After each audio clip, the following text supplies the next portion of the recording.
أيديهم والله عليم بالظالمين.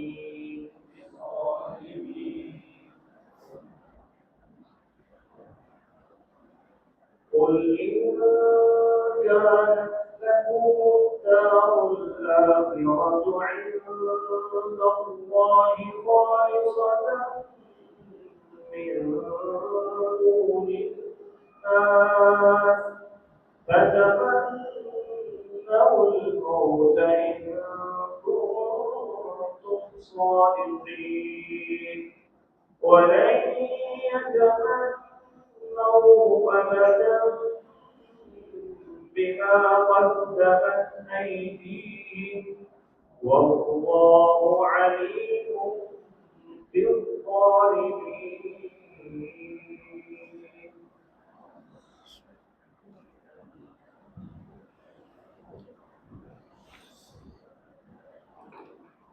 بسم اللہ والحمد للہ والصلاۃ والسلام علی رسول اللہ وبعد. قل کہہ دیجیے، قل کہہ دیجیے، ان اگر کانت ہے لکم تمہارے لیے الدار الآخرہ، الدار گھر، الآخرہ آخرت کا، الدار الآخرہ آخرت کا گھر، عند اللہ اللہ کے پاس، عند اللہ کے پاس، خالصتاً خاص تمہارے لیے یا خالص تمہارے لیے، من سے، دون الناس لوگوں کے علاوہ، الناس لوگ، دون علاوہ، یہاں پر یہ معنی بنے من دون الناس لوگوں کے علاوہ سے، صحیح. قل ان کانت لکم الدار الآخرہ، آپ کہہ دیجیے اگر تمہارے لیے آخرت کا گھر ہے، خالصتاً عند اللہ اللہ کے پاس، خالصتاً خاص کر کے، من دون الناس لوگوں کو چھوڑ کر کے، لوگوں کے علاوہ، فتمنوا تو تمنوا اردو کا لفظ کیا ہے؟ تمنا کرو، آرزو کرو، الموت موت کی. اب دیکھیں آپ خود ترجمہ کر رہے ہیں ماشاءاللہ. اگر کنتم تم ہو صادقین سچے، صادقون کی جمع صادقین یا صادقون بھی آئے گی، اور لن ہرگز نہیں، لن ہرگز نہیں، یتمنوا وہ تمنا کریں گے، اس کی، کس کی؟ موت کی طرف ضمیر لوٹ رہی ہے. لن یتمنوا ہرگز وہ تمنا نہیں کریں گے، اس کی، ابداً ابد الآباد ہے، اس نے اس کو ابدی موت سلا دیا، ابدی نیند سلا دیا. ابد کا کیا معنی ہوتا ہے؟ ہمیشہ کے لیے. ابداً کبھی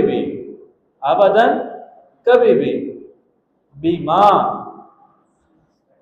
اس وجہ سے جو، قدمت بھیجا آگے، قدمت کسی چیز کو آگے بھیجنے کو کہتے ہیں، قدمت آگے بھیجا، ایدیہم ان کے ہاتھوں نے. کیا ہے یہ؟ عربی کا محاورہ ہے، اردو میں بھی اس طرح کے محاورے استعمال ہوتے ہیں. قدمت ایدیہم جو ان کے ہاتھوں نے آگے بھیجا، یعنی جو انہوں نے اعمال کیے، آخرت کے لیے جو کچھ انہوں نے اپنے لیے اکٹھا کیا ہوا ہے، اس کی وجہ سے کبھی بھی تمنا نہیں کریں گے. واللہ اور اللہ رب العزت علیم خوب جاننے والا ہے، بالظالمین ظالم لوگوں کو.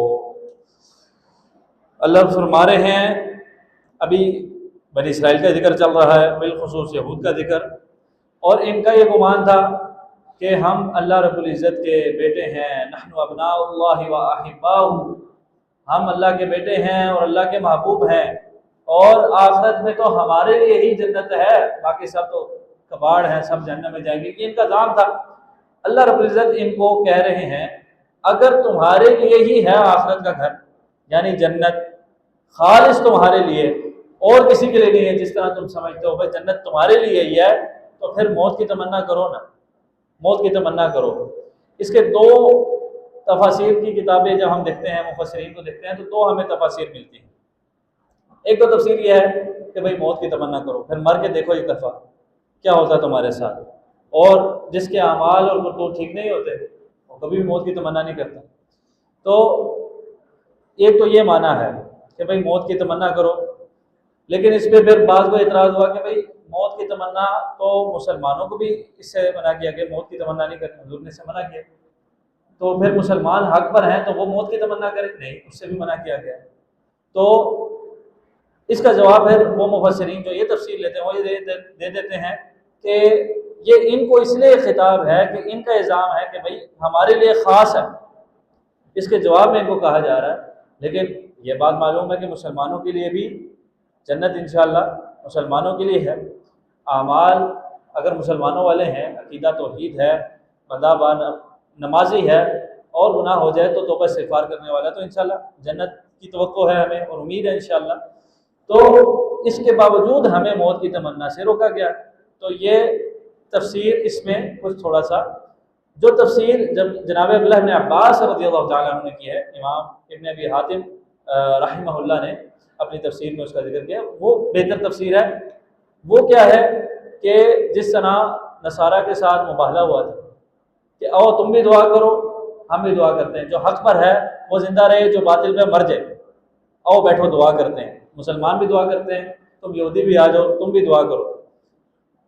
یہ والی تفسیروں نے کی ہے، اور یہ زیادہ راجح ہے اور انشاءاللہ بہتر ہے کہ وَلَن يَتَمَنَّهُ فَتَمَنَّوْا الْمَوْتَ، بھائی تمنا کرو، آرزو کرو، پھر موت کی دعا کرو اگر تم سچے ہو۔ اور اللہ رب العزت نے فرما دیا وَلَن يَتَمَنَّوْا أَبَدًا، کبھی بھی کبھی بھی کبھی بھی یہ اس چیلنج کو قبول نہیں کریں گے۔ آج بھی اگر ہم کہیں تو اس چیلنج کو قبول نہیں کریں گے، کیونکہ زبانیں ان کی کچھ ہیں لیکن دل میں ان کو پتہ ہے کہ سچا دین کون سا ہے، سچا دین کون سا انہیں یہ پتہ ہے۔ ہمیں پتہ ہو نہ پتہ ہو، یقین ہو نہ ہو، انہیں ضرور یقین ہے، انہیں ضرور پتہ ہے کہ یہ سچا دین ہے، اس لیے وہ آج بھی اگر ان کو چیلنج کریں تو اس چیلنج کو قبول نہیں کرتے۔ اللہ رب العزت فرماتے ہیں وجہ کیا ہے، بما قدمت ایدیہم، جو ان کے کرتوت ہیں، جو ان کی حرکتیں ہیں، جو ان کے اعمال ہیں، ان سے یہ خوب باخبر ہیں کہ ہمارے ساتھ کیا ہونے والا ہے۔ واللہ علیم بالظالمین، اور اللہ رب العزت اب ان کو ڈرا رہے ہیں کہ جو تم ظلم کر رہے ہو، ظلم کیا ہے؟ سب سے بڑا ظلم ان الشرک لظلم عظیم، سب سے بڑا ظلم شرک ہے، اس کے بعد گناہ ظلم ہے، اور اپنے آپ کو جہنم کی طرف لے کے جانا یہ سب سے بڑا ظلم ہے، اپنے ساتھ ظلم ہے۔